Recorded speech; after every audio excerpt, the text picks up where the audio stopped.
Howdy freeze dryers, welcome back to the Live Life Simple kitchen. For as long as I can remember, my mom has asked me what I want for my birthday dinner every single year, and I always say the same thing. I want chicken broccoli braid. And the chicken broccoli braid is just a big mixture of deliciousness of chicken and broccoli with a delicious creamy filling, and then it's surrounded by a crescent that's braided together and then baked in a loaf.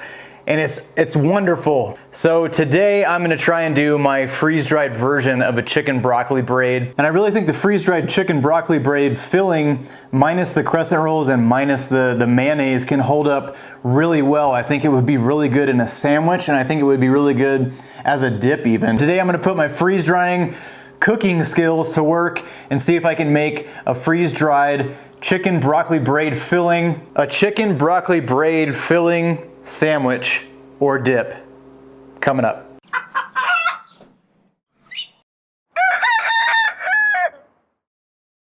So the recipe my mom has says it will serve 10 people. A medium tray and a large tray I usually divide into 10 servings, but that recipe is also including a big filling crescent roll that goes around it and some other stuff. So I think I'm gonna triple the recipe instead of doing 4 for each tray. I think that should give us a good serving size. And our chicken broccoli salad, we'll call it, would not be chicken broccoli salad without chicken. We need to cook the chicken. You can do that however you want. I've tried grilled, it's really good. Today I'm just gonna pan fry it, but I'm actually gonna pan fry it with some vegetable bouillon. We don't want any oil involved. We want this chicken to be oil-free if possible. And we're gonna do that with some vegetable or some chicken stock. I'm gonna start with, I'll mix up about a cup of that. I think over the course of all the stuff that we're cooking, I think that'll be enough. So we need 2 cups of cooked chicken. Before we can move on to the next part, I'm gonna trim off any kind of fat, noticeable fat. I think 2 cups will be about 3 of these breasts. I'm going to cube this into pretty small cubes. You can also shred it if you were gonna grill it, or you could just put it in the oven or something and do the whole breast and shred it if you wanted to. I'm gonna do raw broccoli. You could probably do cooked if you really want to. Chopping broccoli. And then we're gonna do half a cup of bell pepper. Doesn't matter which color you use. I always use these sweet peppers, the mini sweet peppers. I really like those. And then we need 1 cup of cheddar cheese. And then we're gonna add those ingredients to half a cup of Greek yogurt, plain yogurt of your choice. I wouldn't do a flavored yogurt. And then we're gonna add 2 teaspoons of dill. And then we're gonna add a clove of garlic in here and a splash of apple cider vinegar. And then we'll add our 2 cups of cooked chicken back in. We'll mix it all together and we should be good to go. And I don't know about you, but this looks awesome. You could also throw a little garlic powder in here if it doesn't have enough flavor for you. And it looks like we're actually gonna have to double that recipe to fill 1 medium tray. So 2x that last recipe. And that's a reminder that this recipe will be in the new freeze drying cookbook. We anticipate that coming out in the next 2 to 3 weeks, just depending on some stuff. We're still working out some bugs and whatnot, but all of the finished recipes will be in that book, as well as rehydration methods. It'll also cover portions, serving sizes, etc., and we have a couple surprises up our sleeves for that cookbook, so stay tuned for that. I'm gonna do this recipe enough times to fill up our 4 medium trays.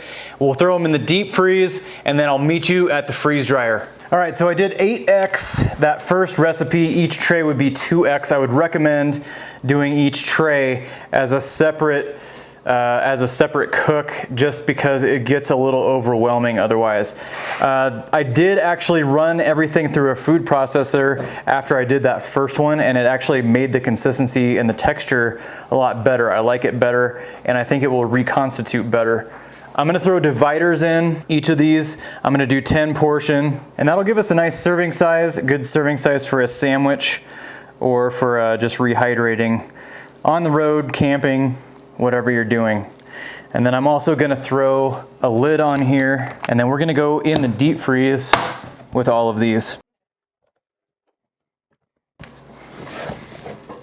Okay, these are good and solid. Our new freezer freezes everything lots better than our last one. And then I want to give you a close-up of the difference between my chopped ingredients, like where I just hand chop them, and then the difference between that and what went through the food processor, which would be the rest of it.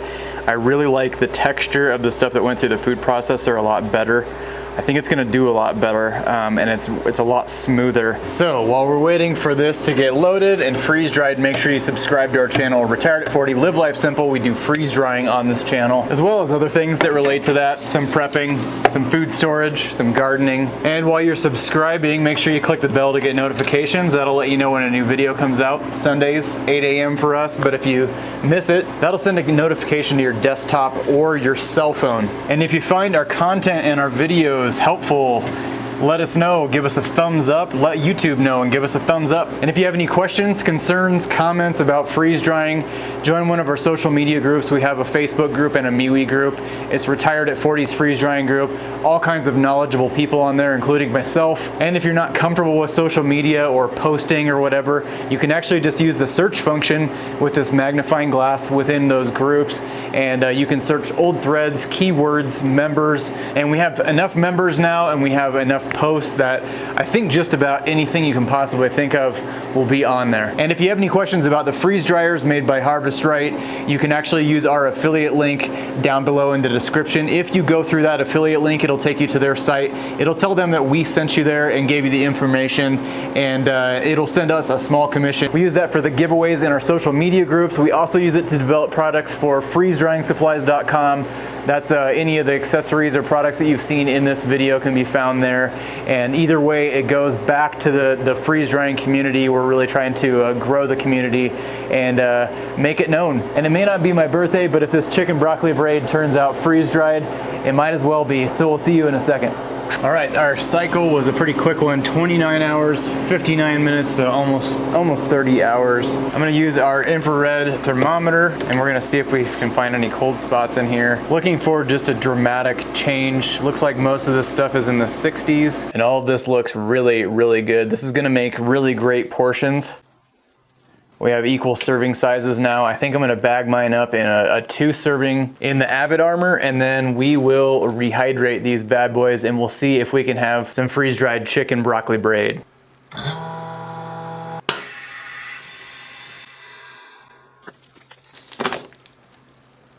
And that made a whole big pile of freeze-dried chicken broccoli braid, which makes me really excited for hopefully what we have to come next, which is some rehydrated chicken broccoli braid. This can be used in all kinds of stuff. I'm gonna kind of make just a sandwich today, but I think what would be really good is if you could put it in like they make a Hawaiian sweet roll. I can't remember the brand. I'll put it right here. It would be perfect because it would be a perfect match with this the texture and just the way this all comes together. And it would come pretty close to simulating what the finished product is on the real chicken broccoli braid with kind of the toasted bun crescent thing that goes around it. And that is really just part of the appeal of this recipe, is just how versatile it is. I think you could get real creative with it and just use it for all kinds of different stuff. You can use it for a dip, you can use it for sandwiches, you can use it, just put it on a cracker or a pita chip. I started off with a 1/4 cup of water. I'm gonna do another 1/4. I'm just gonna keep doing a 1/4 at a time until we get that right consistency. And I ended up at just under 3/4 cup. Give this a good stir, let it sit for a few minutes, let it kind of get in, soak into all those cracks and crevices and stuff inside of the freeze-dried food, but it's really coming together well. I like it. And I'm gonna try this 2 ways. I have some tomato basil crackers, which sounded like it would pair really well with this. And you can see that this is gonna spread really nice on a sandwich. It's just that right texture. It's almost like a tuna salad or something. I'll do the cracker first. There it is, the freeze-dried chicken broccoli braid. Let's do the sandwich next. I think that Hawaiian honey sweet roll or whatever it is would work awesome with this. If someone tries that, please let me know. I think it works great. I will say on this, there's a lot of room for adding extra flavors. You could do a sriracha or something in here to spice it up a little bit. You could also add some roasted garlic, which I think would be really well, and it would freeze dry well. This recipe is so versatile because it just has that awesome consistency, the awesome texture that you want. You could rehydrate this anywhere. You don't even have to have hot water. You just splash some water on it and you're good to go. Mom, you got some competition for my next birthday meal. In the meantime, Mr. Retired at 40, remember to live life simple. Catch you next week.